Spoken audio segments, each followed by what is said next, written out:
This is Poseidon Adventure and Happy New Year. It's been a wild year, and now we can all look forward to 2025.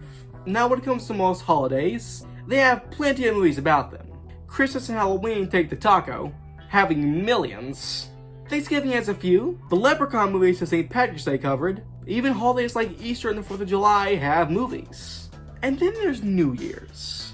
Now, well, yes, there are New Year's movies. There's not a whole ton of them, but today I've gathered 3 New Year's movies, 2 of which are actually New Year's movies, and 1 of which I think makes a great New Year's movie. Our first New Year's movie is one that you've definitely forgotten is a New Year's movie, and that's probably because only its climax takes place on New Year's Eve.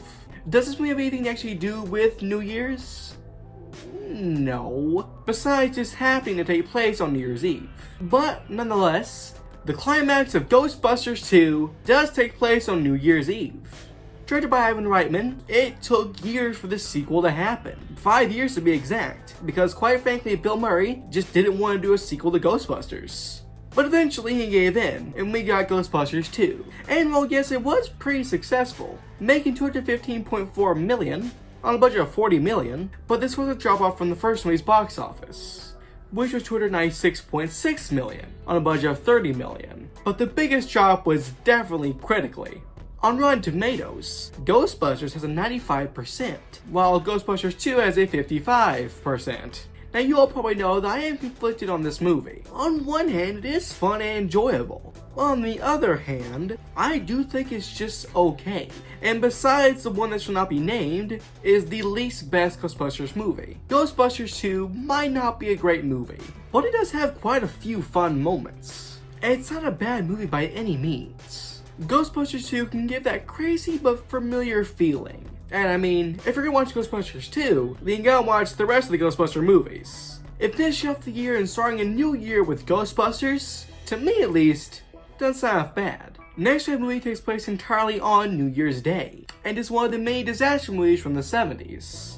The Poseidon Adventure is a 1972 disaster movie where a cruise ship on New Year's Day, when hit by a massive wave, turns upside down. Now an array of characters have to work together to try and find a way out. Directed by Rilley May, The Poseidon Adventure was a huge hit, with a budget of $4.7 million and a box office of $125 million. For the 70s, that wasn't exactly common. It was actually the second highest grossing film in 1972, just behind The Godfather, and was received pretty well critically, having 81% Rotten Tomatoes. And I found this, while gathering images for this video, I found parody Muppet Poseidon Adventure trading cards.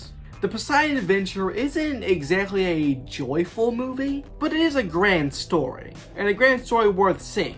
So it may not be one of the most happiest films to end off the year with, but it's definitely a grand film to end off the year with. And finally, we have a movie that isn't actually a New Year's movie, but I think makes a really good New Year's movie. Gremlins 2: The New Batch. Directed by Joe Dante. Now, well, nowadays, Gremlins 2 is more accepted, especially more than back when it was first released. Let's just say in 1990, people did not love Gremlins 2. The movie's box office really shows this, making $41.5 million on a budget of $50 million. But it actually did do decent critically, having a 71% Rotten Tomatoes. But you're probably wondering, what about Gremlins 2 makes it a good New Year's movie? Well, Gremlins is a Christmas classic, despite the people who argue that it's not. They're wrong. And so usually Gremlins 2 is the last movie I watch of the year. That usually be on December 26, as I watch Gremlins every Christmas. So whenever I watch Gremlins 2, I know that the new year is coming very soon. Gremlins has a very cozy feel to it, which makes it perfect for Christmas. And Gremlins 2 has a very crazy feel to it, perfect for New Year's. Gremlins 2 is wild, crazy, insane. I think that's why it makes it a great movie to end off the year with. If you're going to end off the year with a movie, then end it with a crazy movie. And that perfect crazy movie is Gremlins 2: The New Batch. But let me know in the comments below, what is your favorite New Year's movie? I hope everyone has a very happy new year. And next year we'll have dozens and dozens upon dozens of glorious videos about all sorts of movies. Also, if you've been enjoying this video, then consider liking and subscribing, and join the subreddit and the Discord server. But I guess for now, bye-bye, Scarlet Thacker.